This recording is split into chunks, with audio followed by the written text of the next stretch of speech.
Bíblica. Nós vamos falar hoje sobre o apóstolo Pedro.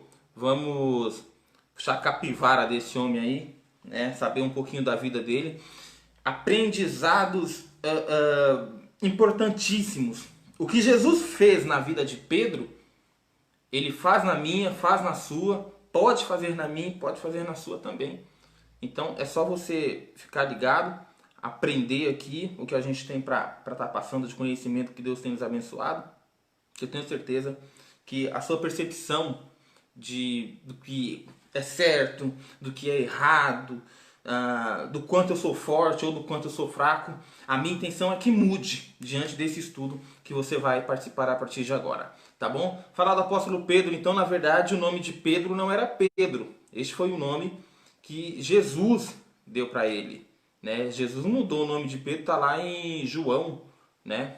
João ali no capítulo 1 mesmo, ali nos versículos 41, 42 mais ou menos, Jesus muda o nome de João, mas João de Pedro, né? Mas Pedro, o nome dele era Simão Bar-Jonas. Por que Bar-Jonas, né? Jonas na verdade é uma tradução de João e Bar significa filho. Por exemplo, Barrabás. Barrabás é aquele que foi solto lá no lugar de Jesus Cristo. A tradução do nome dele é filho de Rabás, Barrabás, tá? Simão Bar-Jonas, ou filho de João, ele era de profissão pescador, tá? Ele é nascido em Betsaida, só que ele estabeleceu a sua residência ali em Cafarnaum. Cafarnaum foi onde Jesus Cristo morou também. A formação acadêmica de Pedro, gente. Qual que é a formação acadêmica do apóstolo Pedro? Zero. Na verdade, assim, todo judeu, ele estudava, na verdade. Todo judeu, deixa eu dar uma olhada só numa coisa aqui bem rapidinho. Legal. Todo judeu, ele estudava na escola, na escola hebraica. Ele aprendia o hebraico. No entanto, a gente costuma dizer que Pedro ele era iletrado em comparação com o apóstolo Paulo, por exemplo, em comparação com outros personagens bíblicos, bem eruditos, bem conhecedores da palavra, um Lucas da vida, um médico de formação. Então Pedro, dentre esses discípulos, dentre esses apóstolos, ele passava a ser iletrado. Talvez ele escrevesse, mas escrevesse pouco. O grego, a gente sabe que ele não sabia escrever e nem ler. Por que não? Porque na sua carta que ele escreve, na sua primeira carta, ele pede ajuda de Silvano, né? Silvano, também chamado de Silas, ajuda Pedro a escrever, porque ele não sabia o grego, né? Bom, então a formação acadêmica de Pedro era nenhuma. Ele era casado, né? Não está escrito na Bíblia, Pedro tinha esposa e a esposa de Pedro se chamava tal. Não está escrito isso. Mas está escrito que Jesus curou a sogra de Pedro. Ora, uma pessoa que tem sogra é casado. Para ver como esse homem era um homem bom. Porque pedir para curar a sogra, né? Hoje em dia vira piada esse tipo de coisa. Mas Jesus curou a sogra de Pedro. Como esse apóstolo tão importante conheceu Jesus? Ele conheceu através do seu irmão André. André, ele era discípulo de João Batista. E João Batista ele pregava e batizava, pregava e batizava, mas num determinado momento João, né, olhou para Cristo vindo andando e falou: eis o Cordeiro de Deus que tira o pecado do mundo, né? Então os discípulos, André e alguns outros discípulos, deixaram as suas pedras, deixaram ali João Batista para trás e foram atrás de Jesus, né? Foram atrás de Jesus e disseram: mestre, onde moras? Né? Onde moras? Cristo disse: vem ver. Eles passaram a andar com Jesus naquele momento, acompanhar os passos de Jesus. E foi correndo, e em seguida André foi atrás de Pedro, falar para Pedro: Pedro, nós achamos o Messias. Simão, nós achamos o Messias, né? Eles esperavam muito, né? Tinha uma promessa que viria o Messias, que libertaria o povo de Deus, que libertaria o povo de Israel, né? De todo aquele sofrimento causado pelos romanos. Enfim, eles tinham isso daí, de todo esse cativeiro aí que eles viviam. Então eles esperavam isso daí porque era profético também, né? Então ele não pensou duas vezes, André. Foi direto falar para o seu irmão Pedro que tinha encontrado o Messias. Está lá em João, né? 41, 42. Bom, E aí, o momento mais importante, talvez o primeiro momento mais importante de Jesus e de Pedro foi naquela pesca maravilhosa. Está lá em Lucas, capítulo 5, do versículo 1 até o versículo 11. Aquela pesca maravilhosa, onde diz a Bíblia que os discípulos tinham passado uma noite inteira pescando, e Jesus estava pregando, né, estava dando seus sermões, e de repente eles estão chegando na margem do mar da Galileia, e Jesus chega em Pedro e fala: Pedro, você empresta o seu barco para eu pescar? Para eu pregar? E Pedro diz sim, né? Pode usar o meu barco.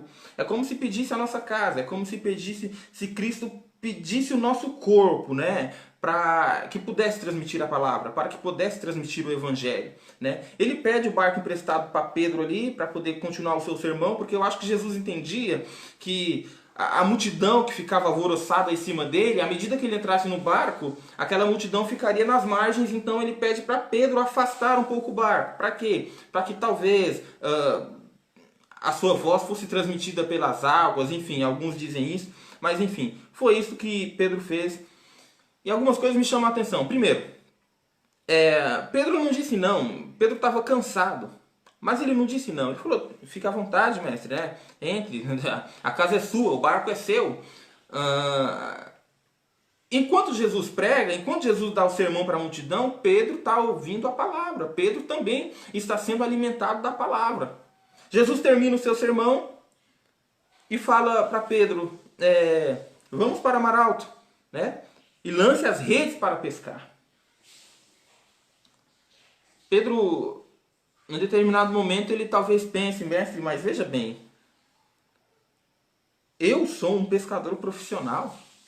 Eu faço isso daqui com a minha família, com meu pai, com meus irmãos, desde pequenininho. Eu entendo disso e nós já pescamos a noite inteira. Por que ele falou isso, irmãos? Porque é o seguinte, diz que os peixes daquele lugar só conseguiam ser pegos à noite. Isso daí era uma estratégia que os pescadores usavam. Por quê? Porque à noite os peixes não conseguiam ver os barcos em cima. Então eles vinham para cima para poder se alimentar, para poder passear, enfim, fazer qualquer coisa. E nesse momento eles eram capturados. No entanto, de dia isso não era possível. Durante o dia isso não era possível. Por quê? Porque como as águas claras, os peixes estavam vendo. Então por um sentido de defesa, por um instinto de defesa, os peixes se escondiam. E Jesus faz justamente ao contrário. Fala: Pedro, vão para o mar alto e lance as redes para pescar, mas de manhã. Como vai fazer isso? Como vai pescar? Mas aí Pedro fala uma coisa: mestre, olha, nós já pescamos a noite inteira e nada pegamos. Mas, de repente um lampejo de fé acende na cabeça e ele fala: mas sobre a sua palavra eu lançarei as redes. Sobre a palavra de Cristo ele lançou a rede. Sobre a palavra do mestre, né? O Deus que faz, o Jesus que faz coisas impossíveis. Era aquele Jesus que estava falando com ele, então ele entendeu que dali poderia sair alguma coisa, e foi o que de fato aconteceu. A Bíblia vai falar que o barco de Pedro ficou cheio, teve que chamar outro barco para poder juntar, né, à medida que eles iam puxando a rede, para colocar peixe dentro do barco do amigo que estava perto, e quase que os dois barcos afundaram de tanto peixe que era, né? Na sequência, Pedro fala para Cristo: olha, afasta-te de mim porque sou um homem pecador. Ele já tinha ouvido falar de Jesus. Pedro já tinha ouvido o sermão de Jesus. Mas agora ele estava vendo os milagres de Jesus, a glória de Jesus. E nesse momento ele percebe que ele é um homem pecador. Que é muita glória, é muita santidade, é muito poder perto dele. E ele ali do ladinho, ele fala: afasta-te de mim porque eu sou pecador. Me leva a entender que quanto mais nós nos aproximamos de Cristo, mais nós entendemos que somos pecadores. É verdade. Quanto mais você se aprofunda na história, quanto mais você se aprofunda nas escrituras, quanto mais você se aprofunda em oração, quanto mais você se aprofunda em comunhão com Cristo, mais você percebe que é pecador, frágil, que depende de Cristo para tudo. Que as coisas impossíveis não estão nas suas mãos, estão nas mãos de Cristo. Pedro percebe isso e fala: olha, afasta-te de mim porque eu não mereço estar perto de ti. Eu sou um pecador, não fica perto de mim, né? Bom, a partir dali, Pedro começa a andar com Jesus, a caminhar com Jesus, ouvir cada vez mais sermões de Jesus, as parábolas de Jesus. Ele vê Jesus curar cego, ele vê Jesus curar paralítico, ele vê Jesus expulsar demônios. Pedro vê Jesus ressuscitar pessoas, né? E Jesus, assim como diz lá no primeiro capítulo, nos primeiros versículos de Lucas, no primeiro capítulo, nos primeiros versículos de Atos dos Apóstolos, Jesus fazia e ensinava. Jesus fazia e ensinava, né? À medida que Jesus ia fazendo, ele aproveitava e dava o sermão e falava, é assim que funciona. E Pedro está vendo tudo isso. Mateus 10, versículo 2, diz que Jesus resolve escolher os seus discípulos e o nome de Pedro é o primeiro. O nome de Pedro é o primeiro a ser chamado. Ali deve mostrar o quanto Pedro seria importante. Pedro seria o líder da igreja. E aí Pedro começa a mostrar as suas primeiras características de ser sempre o primeiro. O mais afoito, o mais impulsivo, impulsivo. Um homem que, por ser tão afoito, ele errava muito. Mas ele sabia pedir perdão. Pedro era um homem que tinha altos e baixos, irmãos. A verdade é essa. Se a gente fosse fazer uma retrospectiva agora, sabe aqueles vídeos de fim de ano, que você junta a família e faz aqueles vídeos, ou quando você vai fazer o aniversário de alguém, resolve fazer uma retrospectiva, melhores momentos da vida das pessoas, né? Seria interessante a gente fazer isso daí do apóstolo Pedro.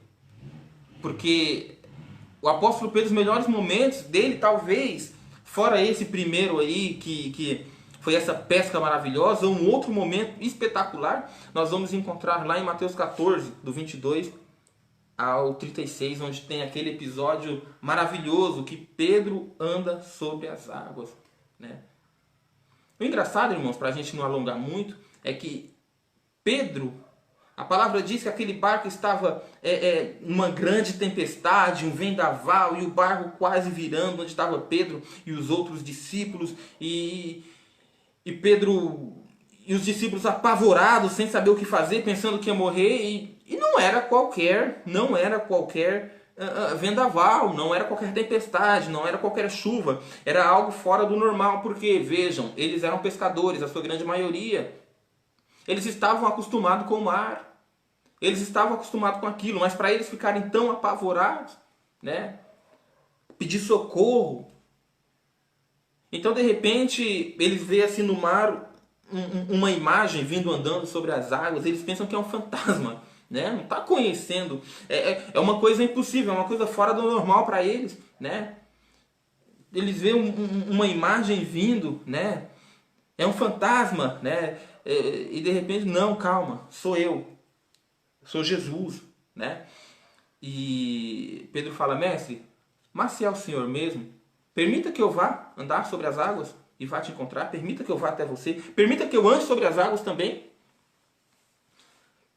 Aí mostra uma loucura da cabeça de Pedro, porque ele era impossível. Veja, se você está num barco, onde o vendaval, onde a tempestade está quase virando o barco, é possível que você morra afogado. Ou se você está no avião e o avião está em queda livre, por exemplo, ou o piloto fala, olha, acabou a gasolina, olha, uma asa da gente deu problema. O que você vai pedir para Deus?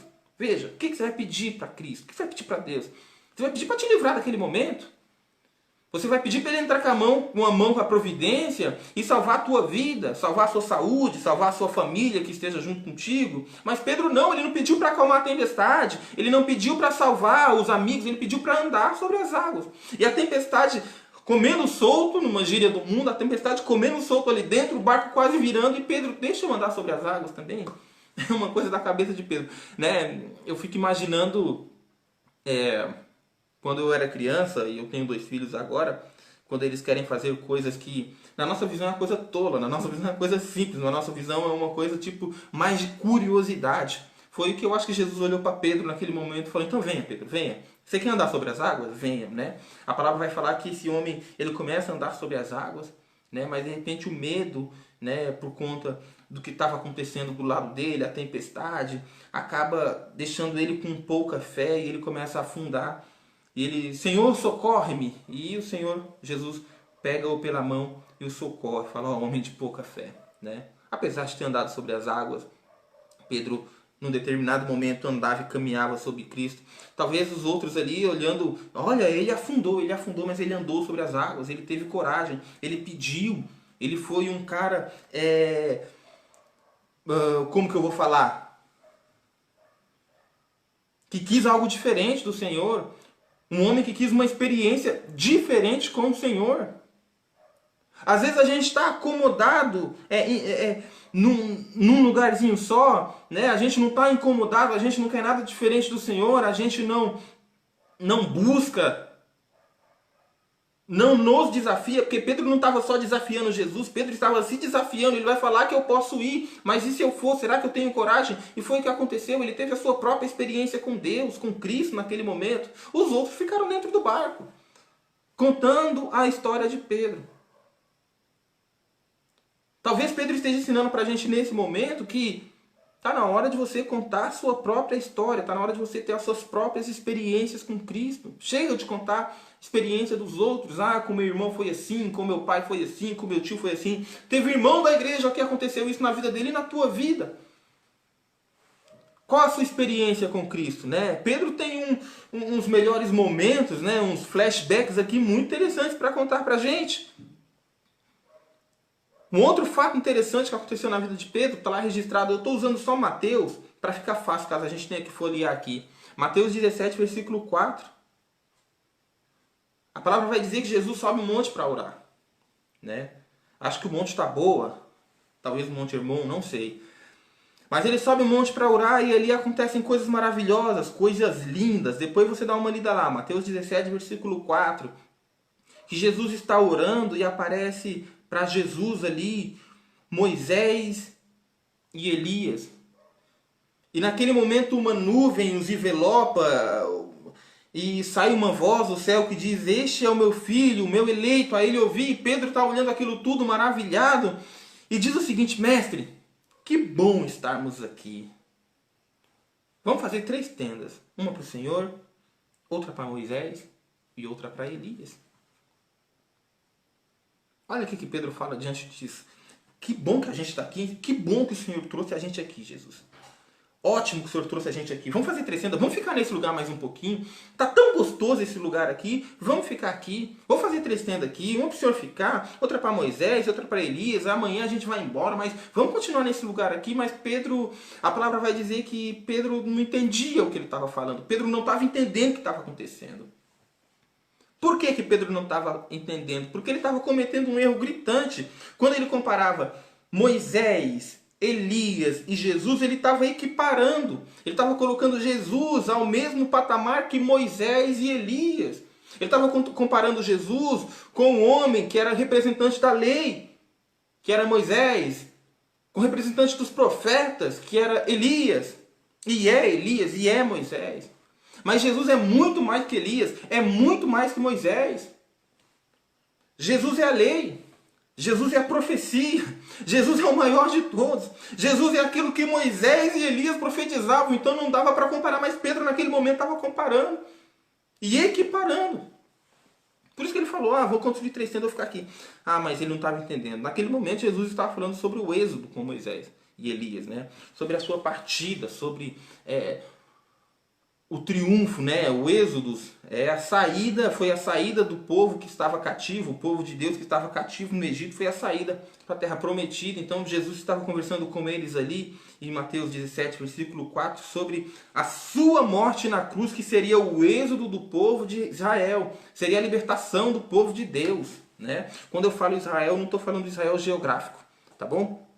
Bom, um outro momento importante está lá registrado em Mateus 16, versículo 13 até 21, e aqui é o que diferencia quem é evangélico de quem é católico. Aqui está a grande diferença, que é a tal da confissão de Pedro. A palavra vai falar que Jesus leva os seus discípulos lá para Cesareia de Filipe, lá bem na divisa com o Líbano, no extremo norte de Israel. E arqueólogos descobriram nos últimos tempos que a Cesareia de Filipe era um lugar onde era entregue a muita idolatria. Era um lugar onde tinha muitas ofertas a muitos deuses pagãos, né? E tinha um tal de Deus lá, que era um Deus muito ruim, um Deus terrorista, um Deus muito maldoso, um tal de Deus Pan. Esse Deus Pan, ele era responsável por muitas maldades com o povo. Então eram feitas ofertas para esse Deus Pan, para que ele não judiasse do povo. Daí vem a palavra pânico, né? Pânico, muito medo. Às vezes você está com medo, às vezes você está em pânico, né? Então pânico vem dessa palavra Pan, né? Que é esse Deus Pan, um Deus satânico Pan. Então Jesus leva eles para lá, a 240 quilômetros de Jerusalém, para poder fazer uma pergunta para eles. Na verdade, duas perguntas. A primeira pergunta que Cristo fez foi: que dizem os homens ser o filho do homem? O que o povo está falando de mim? O que o povo aí está falando a meu respeito? Por quê? Porque eram tantos deuses que aquele povo tinha que Cristo queria saber: será que eles me comparam com algum desses deuses? Será que eles me comparam com alguns desses falsos profetas? O que o povo está falando a meu respeito? Era a pergunta de Jesus. Mas na verdade a pergunta de Jesus, na realidade, era uma pergunta que talvez não precisasse de resposta. Talvez fosse uma pergunta retórica. Por quê? Porque Jesus já sabia a resposta. Jesus já sabia o que o povo estava pensando dele. Porque Jesus já sabia de tudo. Jesus enxerga depois da curva. Nós não enxergamos no escuro. Jesus enxerga no escuro. Nós só enxergamos em linha reta e determinada distância ainda. Jesus enxerga a qualquer distância e além da curva.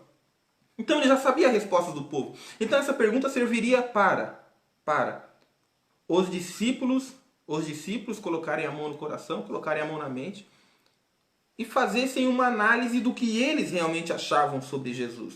Porque presta atenção na pergunta de Cristo. O que dizem os homens ser o filho do homem? A resposta dos discípulos. Disseram o seguinte: mestres, uns dizem que o Senhor é João Batista, outros dizem que o Senhor é Jeremias, outros dizem que você é tal profeta, outros dizem que você é algum dos profetas. Ou seja, o povo não está sabendo direito quem é o Senhor, não. O povo não sabe quem é o Senhor. Cada um diz uma coisa. Até hoje, na verdade, o povo não conhece a Cristo de verdade. Se você coloca a mão no teu coração, na sua mente e perceba, você realmente entende quem é Jesus? Você realmente entende a importância de Cristo? Porque veja, se você vai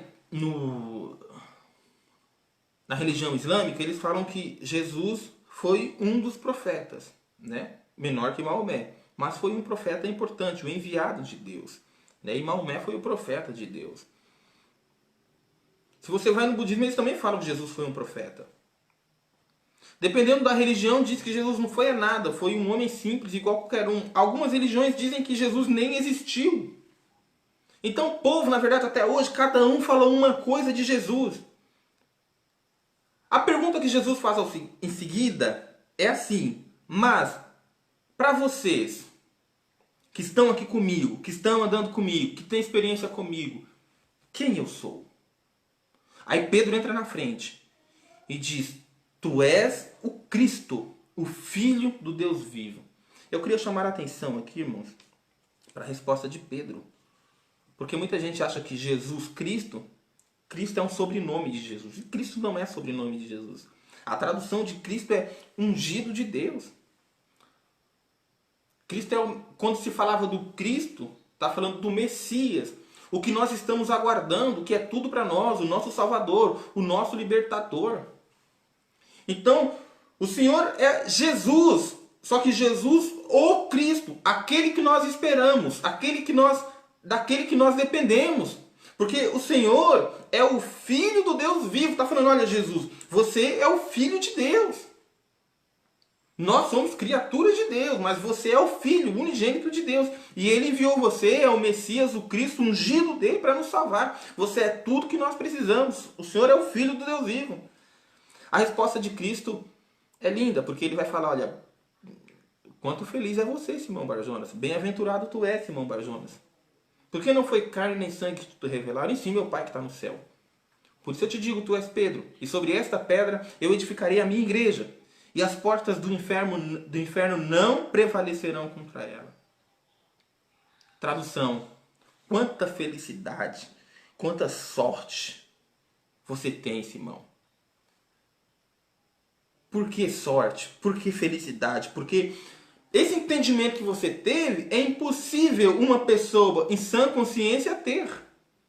A verdade é essa.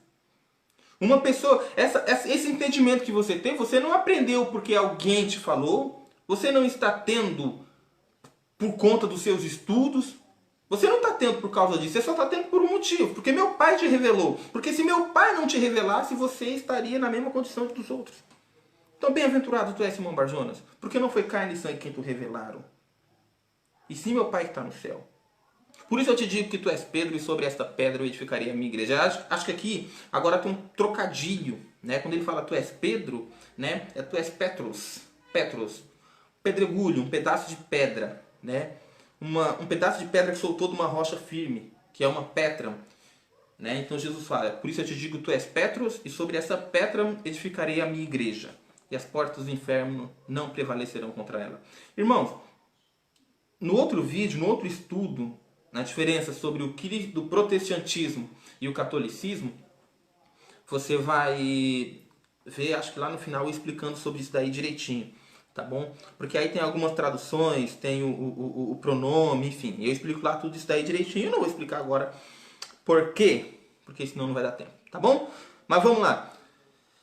E aí, depois desse momento, um outro momento importante de Jesus e Pedro e Jesus, é ali na ceia, onde Jesus começa a lavar os pés dos discípulos, né? E o trabalho de lavar pé, irmãos, era um trabalho do escravo mais baixo, do pior tipo de escravo que existisse na face da terra, era aquele escravo que ia lavar o pé das pessoas. As pessoas vinham caminhando, vinham andando para as festas, para fazer visitas, e não tinha rua asfaltada naquele momento, né? Não tinha rua pavimentada, rua de lajota, era terra. Então as pessoas tinham escravos só para lavar os pés das pessoas que chegavam nas festas, que chegavam nas residências para fazer uma visita. E era o pior tipo de escravo. Escravo que não servia para praticamente nada, era aquele que lavava os pés, né? Então Jesus, nesse momento aí, nessa ceia, ele vê que os discípulos estão querendo saber quem é o maior, quem é o mais importante, quem é o principal, quem é isso, quem é aquilo. Então Jesus se cinge com uma toalhinha, coloca a toalhinha aqui, pega uma bacia e começa a lavar os pés de discípulo por discípulo. Quando chega na vez de Pedro, Pedro solta essa: tu me lavarás os meus pés? Eu nunca permitirei que tu lavarás os meus pés. Jesus fala: olha, mas se eu não lavar teus pés, ô Pedro, você não tem parte comigo. Ele fala: olha, então se vai lavar meu pé, se é para ter parte contigo, me lava o corpo inteiro. Me dá um banho por completo, lava minha cabeça, lava minha orelha, minha mão, minhas pernas, minhas costas, vai. Aí Jesus diz para ele: olha, não é necessário lavar o teu corpo inteiro, porque teu corpo já está limpo, mas só os pés, né? Jesus estava ensinando mais uma para Pedro ali, que apesar da gente estar com Cristo, apesar da gente andar com Jesus, apesar da gente orar, apesar da gente buscar, nós vamos pecar todo dia, todo dia, todo dia. E esse pecado que nós cometemos todo santo dia, é necessário que nós nos limpamos, é necessário que Ele nos lave, é necessário que Ele nos perdoe, é necessário que o sangue do Cordeiro seja derramado também por esses pecados, a partir do momento que nós entendemos que pecamos e nos arrependemos. Não precisa de lavar o corpo inteiro, mas só aquele pecado que você já pecou, que você pecou agora. Por quê? Porque aqueles que foram nas águas do batismo, aqueles lá já ficaram para trás. Aqueles ficaram sepultados com o antigo homem, né? E Pedro ensinava isso, estava aprendendo isso daí com Cristo naquele momento, né? Saindo da ceia, numa conversa entre Jesus e Pedro, Jesus fala para Pedro bem assim: olha, Pedro, Satanás pediu para te peneirar como trigo, mas eu orei para ti, para que a sua fé não desfaleça. Quando te converteres, confirma com teus irmãos. Foi o que Jesus falou para Pedro. E aí a gente está com um problema muito grande aqui agora. Porque veja, Satanás pediu para peneirar Pedro. E Jesus não livrou Pedro, de maneira nenhuma. Jesus intercedeu, Jesus orou para Pedro, para quê? Para que a fé de Pedro não desfaleça, para que Pedro não desanime, para que Pedro não se entregue, para que Pedro não desista. Satanás ia peneirar? Ia peneirar. Ia apresentar dificuldade? Ia apresentar dificuldade. E vai apresentar dificuldade na nossa vida? Vai. Quando? Todo dia, todo dia, todo dia. Mas sabe que você tem um intercessor que intercede por você. Espírito Santo de Jesus Cristo. Para que a sua fé não desfaleça, para que você não desanime, para que você não fique no meio do caminho. Né? Aí Jesus fala uma outra coisa. Olha, quando você se converter, Pedro, confirma, fortifica os seus irmãos. Mas como assim? Pedro já não estava convertido? Esse homem ele andou sobre as águas. Esse homem falou que ele era o Cristo, o Filho do Deus vivo. Esse homem teve uma pesca maravilhosa junto com Jesus Cristo. E deixou tudo para trás, largou tudo, largou barco, largou empregados, largou peixe, foi caminhar com Jesus Cristo. Ele não estava convertido? Ainda não. Pelo menos é o que Jesus disse aqui. Quando você se converter, Pedro, quando você se converter de verdade, você confirma, fortaleça os seus irmãos, né? Daqui a pouco Jesus vai falar o seguinte: essa mesma noite, vocês vão se escandalizar comigo. Porque está escrito, ferirei o pastor e as ovelhas ficarão dispersas. Pedro chega em Cristo, em Jesus, e diz assim: olha, mestre, mesmo que todos te abandonem, eu não vou te abandonar. Eu não vou te deixar. Pedro olha para Cristo e Cristo diz para Pedro: olha, Pedro, essa mesma noite, antes que o galo cante, tu me negarás 3 vezes. Irmãos, vejam, num outro vídeo, eu tenho algo muito interessante para comentar com vocês sobre esse galo. Esse galo não existe, é verdade. Esse galo não existe, era proibido ter galo ali no Sinédrio e nas redondezas dali onde Jesus estava. Então não tinha como o galo cantar. Esse galo não existe. Era tipo uma trombeta que tinha um apelido de galo. Mas num outro vídeo eu explico isso daí. Num outro estudo bíblico eu explico, né? Então Jesus fala: olha, antes que o galo cante, antes que essa trombeta toque aí 3 vezes, você vai me negar, Pedro. Você vai me negar 3 vezes. Pedro responde: mestre, eu estou pronto para ir contigo para a morte. Eu não vou te deixar. Eu vou morrer contigo, né?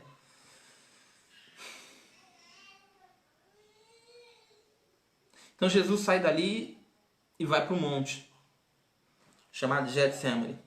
Um monte que eles eram acostumados a orar, prensa de azeite. Chegando nesse monte, ele fala para os discípulos: olha, vocês esperem aqui embaixo. E vocês 3, Pedro, Tiago, João, vocês vêm comigo. Chama esses 3 mais perto dele.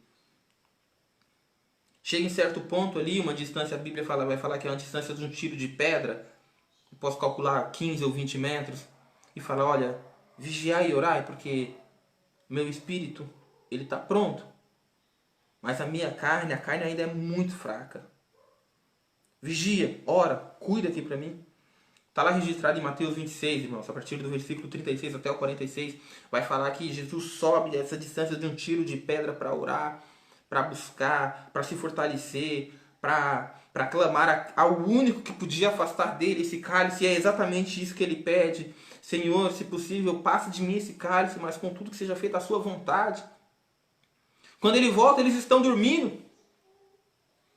Mas Jesus não chama todo mundo e fala: Pedro, até que hora? Eu não pedi para vocês vigiar, não pedi para vocês orarem comigo. Ele volta para aquele lugar para orar. Quando ele volta da segunda vez, ele encontra os seus discípulos dormindo mais uma vez. Dessa vez ele não fala nada. Volta lá para orar.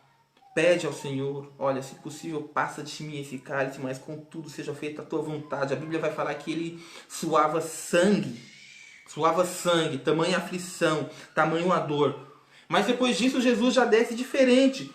Jesus desce forte, Jesus desce decidido. Antes o espírito estava pronto, mas a carne era fraca. Agora o espírito está pronto e a carne está pronta também. Ali ele não recua mais para nada.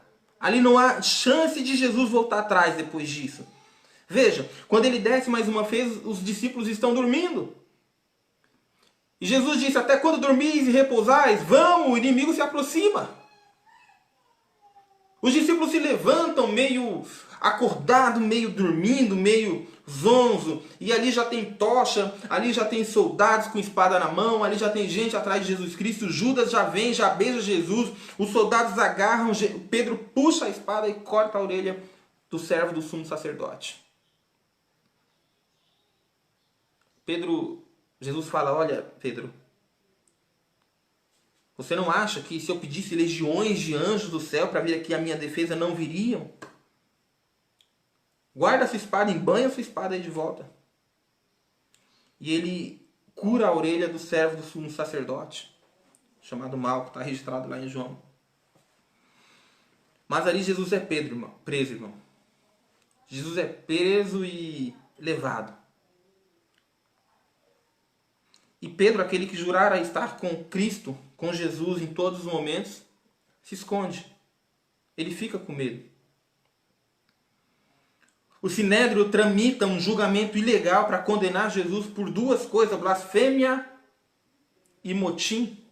Blasfêmia contra Deus, motim contra César. E Pedro está acompanhando, só que ele está acompanhando de longe tudo isso. Ele não tem medo, ele tem medo de se aproximar, de chegar perto, de dar a sua cara a tapa, mas também não quer deixar. De repente a palavra vai falar lá em Mateus, capítulo 26, versículo 70, que uma mulher chega e fala, olha, você também estava com ele. Você é um dos servos dele. Pedro diz, eu não sei do que você está falando. Mateus 26, 72, diz que pela segunda vez, Pedro, ele fala, na primeira vez ele fala, olha, eu não sei do que você está falando. Na segunda vez ele nega veementemente, ele fala, não sou eu não. Ele fala, a sua roupa, o seu jeito de falar te entrega, você é um galileu, esse seu sotaque aí está entregando. Ele, não, de maneira nenhuma. Mas no versículo 74, irmãos, que vai ser a terceira vez que Pedro nega, ele não só nega, ele jura que não conhece Cristo.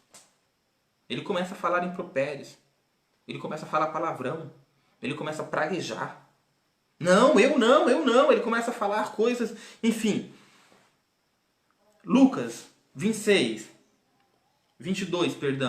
do versículo 61 e versículo 62 de Lucas diz que nessa terceira vez que Pedro nega Jesus, os olhos de Jesus e os olhos de Pedro se encontram, se cruzam. E a palavra vai falar que Pedro ele desata a chorar. Sai pelo seu caminho chorando amargamente.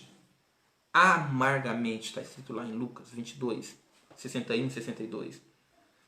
Talvez nesse caminho amargo de Pedro de volta para Jerusalém, de volta para casa, ele deve estar pensando, meu Deus, se cumpriu. O que eu fiz? Eu neguei meu mestre. Eu neguei a minha fé.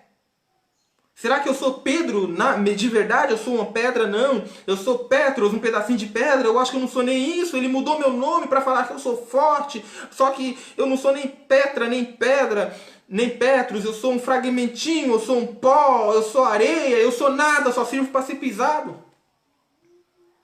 Você imagina como deve ser esse caminho de volta para casa de Pedro? O quanto esse homem chorou, o quanto esse homem se lamentou, porque ele tinha negado o que ele tinha conhecido de mais importante no mundo. Um homem que tinha mudado a sua vida. Um homem que tinha mudado o seu conceito. Um homem que tinha mostrado maravilhas na vida dele. Ele, no momento de desespero, ele acabou negando 3 vezes, assim como ele tinha dito. A palavra vai falar que Jesus é levado, julgado, condenado E Pedro não estava lá para limpar as suas feridas. A palavra vai falar que nas estreitas ruas de Jerusalém, Jesus carrega aquele madeiro, recebendo chicotadas, cusparadas, pedradas. E Pedro não estava lá para ajudar. Foi necessário que um outro Simão pegasse aquela cruz e carregasse, porque o Simão Barjonas já havia o deixado. A palavra vai falar que Jesus é crucificado. E lá no pé da cruz estão algumas mulheres. Mas Pedro não está lá, Pedro está escondido. Aquele falou que estava pronto para ir até a morte. Aquele que jurou para Cristo, eu estou contigo, custe o que custar. Não está lá. Irmãos, eu acho que você deve conhecer pessoas, ou até mesmo você. Foi na frente da igreja, foi na frente dos irmãos, aceitou Jesus, disse que se converteu, mas às vezes tem deixado Jesus de lado. Às vezes não tem coragem de bater no peito e falar, eu sou cristão, eu tenho um Salvador, eu tenho Cristo. Mas não só falar, mostrar isso com atitudes. Pedro não mostrou isso com atitude naquele momento. Ele largou Jesus para trás. Ele deixou Jesus sozinho. Né?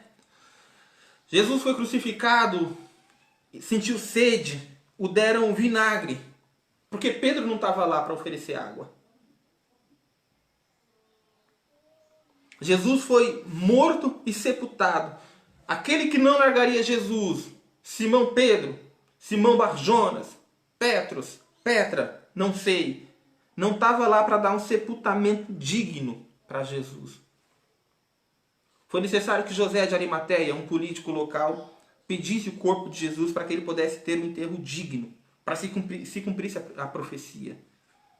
Mas Pedro não estava lá. No terceiro dia, Jesus ressuscitou. Era domingo. E as primeiras pessoas a irem visitar o túmulo também não foi Pedro. Não foi Pedro. Nem para visitar o túmulo. Foram duas mulheres. Na terceira vez que Jesus apareceu, ele disse: dizei aos discípulos e a Pedro que eu encontrarei com eles no mar da Galileia. Presta atenção que agora o nome de Pedro não está em primeiro. Aquele que era primeiro para sempre não está em primeiro mais. Dizei a discípulos e a Pedro. Mas por que Jesus falou aos discípulos e a Pedro? Porque talvez naquele momento Jesus já entendia que no coração de Pedro tinha acabado.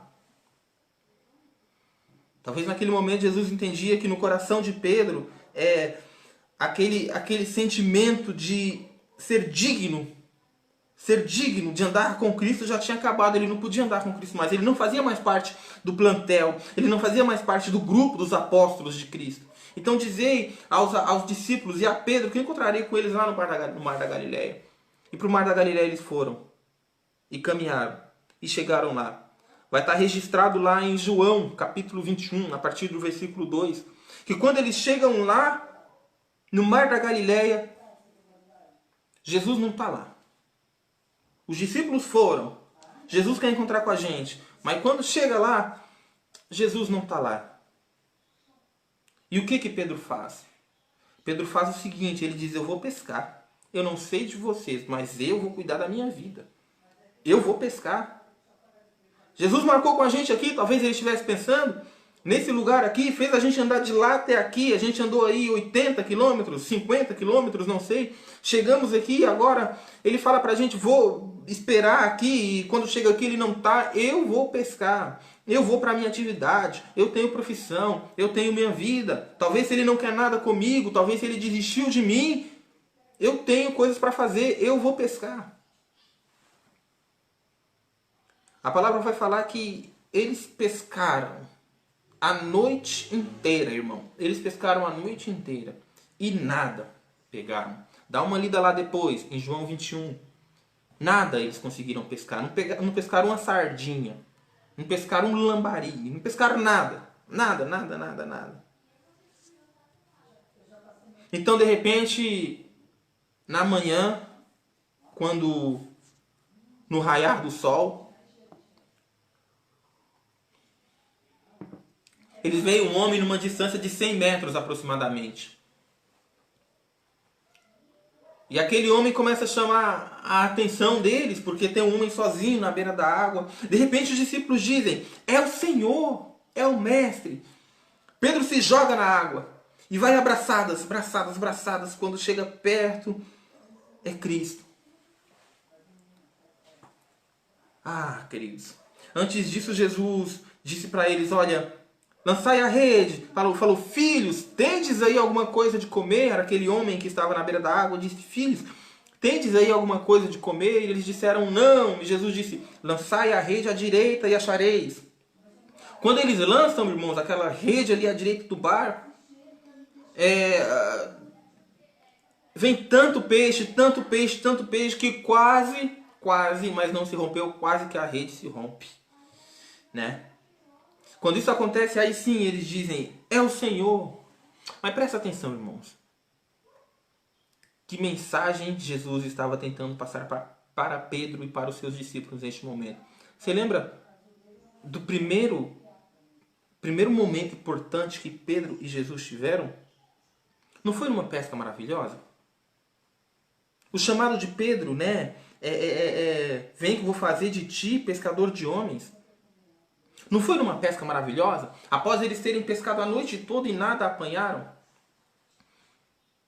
Jesus não tinha pedido o barco para pregar no barco de Pedro? E Pedro forneceu? Dessa vez não aconteceu exatamente igual. Eles pescaram a noite inteira e nada conseguiram. E quando eles lançaram a rede, que, pela palavra de Jesus, pela manhã, já tinha amanhecido o dia, eles encheram o barco de peixe mais uma vez. Acho que a mensagem que Jesus está passando para Pedro, olha, eu sou aquele mesmo, viu? Eu não mudei não. Você mudou, Pedro? Eu não mudei não. Eu continuo aqui e estou te esperando, Pedro. Aquele milagre que eu fiz na tua vida, aquela pesca maravilhosa daquela ocasião, vamos repetir, vamos fazer de novo, vamos recomeçar. Eu não te chamei para ser pescadores de homens. Então você vai ser pescadores de homens porque eu continuo aqui, Pedro. Então sim, Pedro se lança na água e vai abraçadas, nada 100 metros até chegar perto de Jesus. E Jesus já está assando peixe ali para eles. E tem pão. Fala, come, fica à vontade. Os outros vieram puxando a rede, vieram puxando o barco com cuidado para a rede não rasgar, né? E aí Jesus chama Pedro de canto e fala, Pedro, faz 3 perguntas para ele, 3 perguntas quase iguais. Fala, Pedro,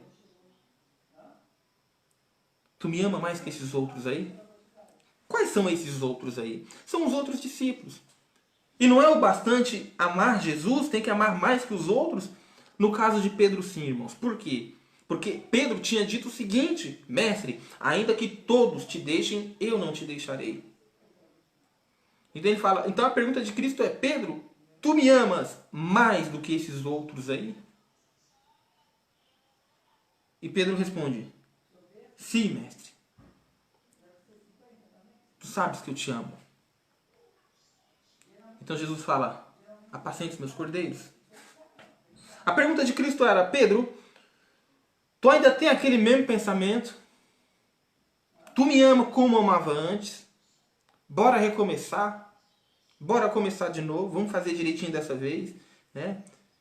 Só que algumas traduções, alguns scholars dizem que essa primeira pergunta de Jesus não foi o ama no sentido de amor, foi do verbo ágapo, né? Do verbo agapau. Então foi como se ele dissesse a palavra ágape, agapas-me, Pedro, agapas-me.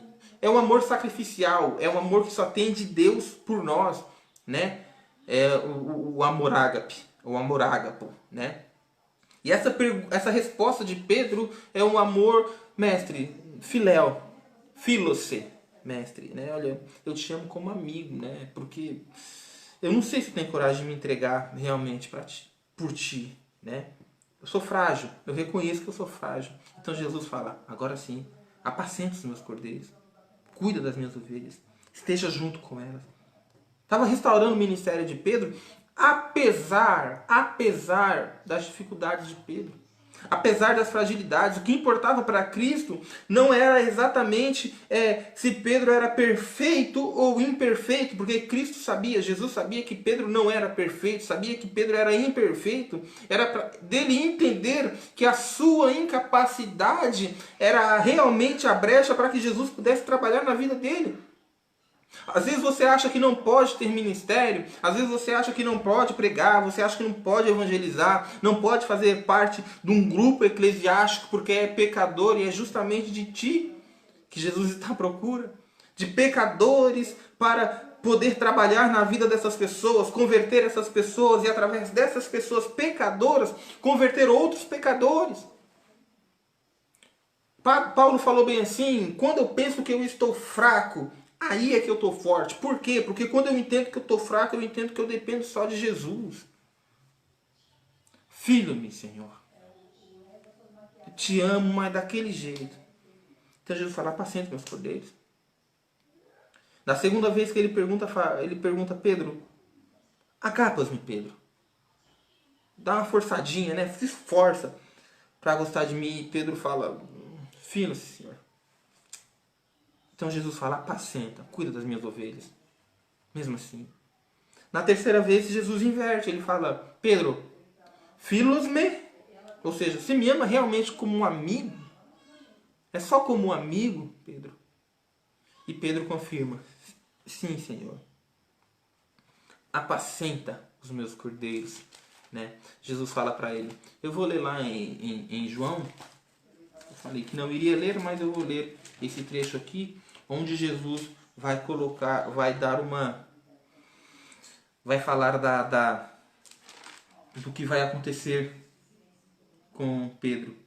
Ali no versículo 18.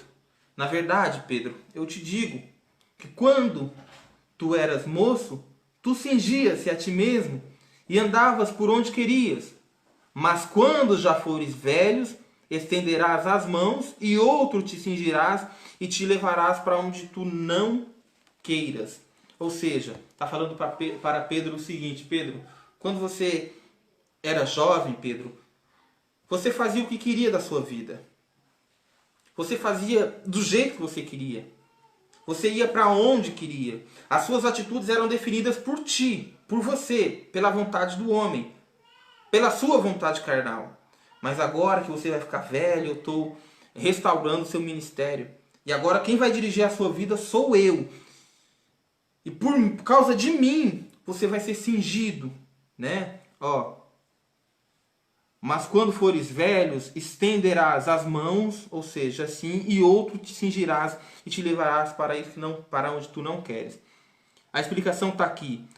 Versículo 19 de João 21. E disse isso significando com que morte havia de glorificar a Deus. E dito isso, disse-lhe: segue-me. Não foi o que Jesus disse para Pedro no comecinho lá? Falou bem assim para Pedro: olha, quando ele ficou maravilhado com aquela pesca: olha, te farei pescadores de homens, segue-me. Mais uma vez, versículo 19, lá no finalzinho, né, na parte B. Segue-me, Pedro. Continua comigo, Pedro. A história vai falar, irmãos, isso daqui não está na Bíblia, tá? Mas a história vai falar que Pedro morreu crucificado. Mas ele não era digno de ser crucificado de ponta cabeça, igual o mestre. Então ele pediu para ser crucificado de cabeça para baixo. E foi assim que Pedro morreu. E o que Jesus fez na vida de Pedro, como Jesus transformou a vida de Pedro, assim ele pode fazer na minha. Assim ele pode fazer na sua também. Mas o que é preciso, Daniel? É preciso o seguinte, meus irmãos. É preciso, primeiro, você deixar que Jesus entre no seu barquinho. Que Jesus comande o seu barco. Que Jesus comande a sua vida. Segundo, todas as vezes que você errar, você entender que você é um errante mesmo. E que você necessita de Cristo para poder fazer as coisas certas. E ainda assim você vai continuar errando. Porque mesmo com Cristo trabalhando na sua vida, a sua parte carnal ainda é muito forte. Porque a gente vive aqui numa terra, num mundo. O nosso corpo ainda não é só espírito e alma. Ainda é corpo, ainda tem esse corpo aqui, e esse corpo ele é corrompido. Esse corpo faz coisas que a gente não consegue fazer, não consegue determinar. O apóstolo Paulo vai lá falar no final de Romanos, lá no finalzinho de Romanos, o que eu não quero, o que eu quero fazer, isso eu não faço. As coisas que eu não quero, quando eu penso, eu já fiz. Ó miserável homem que sou, quem me livrará do peso da condenação? Ele fala isso daí. Ou seja, aquilo que a gente tenta fazer para a glória de Deus, a gente não consegue. O que a gente faz é só pecar, pecar, pecar. E ainda assim, Jesus nos ama. Então a primeira parte é você deixar Ele trabalhar no seu barquinho. Entender que apesar dos seus pecados, Cristo te quer fazendo a obra. Cristo te quer evangelizando. Cristo te quer testemunhando e não negando. Mas se você negar, você terá a hombridade, a humildade de entender e pedir perdão para que Cristo possa restaurar o seu ministério e te fazer uma pessoa segundo a vontade dele. Irmãos, deixa eu ver que horas são. 58 minutos, quase uma hora aqui. E eu falei que normalmente a gente ficaria 40 minutos, né? A gente vai terminar por aqui. Na semana que vem a gente vai falar sobre o Pedro de Atos dos Apóstolos, que é a partir deste momento que Pedro se torna um Pedro de Atos dos Apóstolos, é um segundo Pedro, né? E um terceiro Pedro, que é o Pedro das cartas, tá bom? A gente se encontra daqui a pouquinho na live, no culto, tá bom? Fiquem na paz de Deus, grande abraço e até já já.